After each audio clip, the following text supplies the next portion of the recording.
और कांग्रेस के नेता मणिशंकर अय्यर अपने बयान से एक बार फिर से चर्चा में आ गए हैं। जी हां, कलकत्ता क्लब की डिबेट में मणिशंकर अय्यर ने कहा कि हिंदुत्व के ठेकेदार बीफ जमा करने, खाने या ट्रांसपोर्ट करने के शक में किसी को भी पीटते हैं और मार डालते हैं। उन्होंने दावा किया कि सावरकर ने लिखा था कि हिंदू हिंसा के कामों से खुद को हिंदू समझते हैं।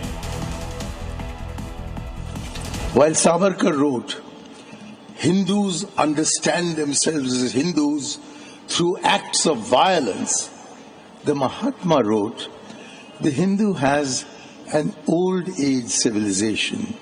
He is essentially non-violent.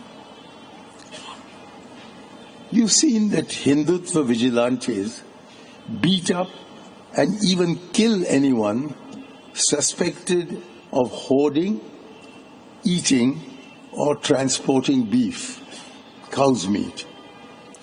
While Gandhiji wrote, it is a denial of Hinduism and of ahimsa to kill a human being to protect a cow. तो मणिशंकर अय्यर के इस बयान पर राजनीति भी तेज हो चुकी है। बीजेपी ने क्या कुछ कहा, ये सुन लीजिए।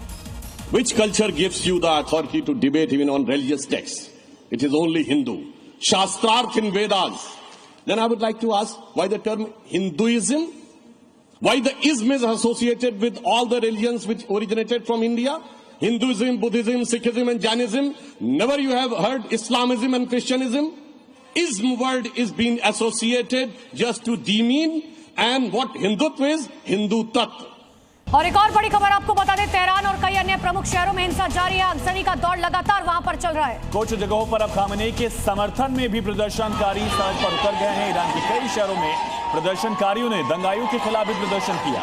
पूरे देश में इंटरनेट और एयर स्पेस पूरी तरीके से बंद है। यानी कि एक तरफ खामेनेई के सपोर्टर्स तो दूसरी तरफ खामेनेई के जो अगेंस्ट हैं, अब वो प्रोटेस्ट कर रहे हैं। यानी कि दोनों तरफ के लोग आमने सामने। तो रजा पहलवी के समर्थक भी सड़कों पर हैं। दूसरी तरफ खामेनेई की शासन के समर्थन में भी उनके समर्थक जो हैं वो अब प्रदर्शन कर रहे हैं, नारे लगा रहे हैं। ये तस्वीरें आप देखिए, एक मस्जिद को भी टारगेट किया गया। कई सरकारी बिल्डिंग जो हैं उनको जला दिया गया है। पुलिसकर्मी जो IRGC गार्ड्स हैं उन पर आग से हमला किया जा रहा है। तो अब सुरक्षा कर्मियों को भी निशाना बनाया जा रहा है। ये देखिए, जो आप देख सकते हैं, एक सुरक्षा कर्मी जिस पर पेट्रोल बम फेंका गया था और अब लगातार निशाना बनाया जा रहा है। जो जगहें मिल रही हैं, ये समझ लीजिए किसी एक जगह को नहीं, लगातार हर जगह पर निशाना साधा जा रहा है। तो ईरान में किस तरह प्रदर्शनकारियों का कत्लेआम चल रहा है, वहां प्रदर्शन की वजह से कैसे हर दिन खौफनाक तस्वीरें सामने आ रही हैं, इन 8 तस्वीरों के जरिए आप समझ सकते हैं। तेहरान से लेकर इस्फहान तक सड़कों पर सिर्फ अफरा तफरी का आलम दिखाई दे रहा है।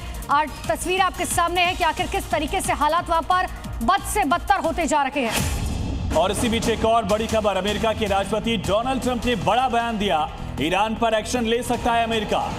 तो ईरान में जारी विरोध प्रदर्शन पर अमेरिका बहुत मजबूत विकल्पों पर विचार कर रहा है। ट्रंप ने बताया कि उन्हें हर घंटे प्रदर्शन की स्थिति की जानकारी मिल रही है और ऐसा हो सकता है कि आने वाले घंटे में कुछ अमेरिका बड़ा करे। ट्रंप को लगातार ब्रीफ किया जा रहा है, उनके अधिकारी उनको जानकारी दे रहे हैं। ट्रंप ने यह भी कहा कि अगर इसी तरह से होता रहा तो फिर जल्द बड़ा एक्शन यूएस लेगा।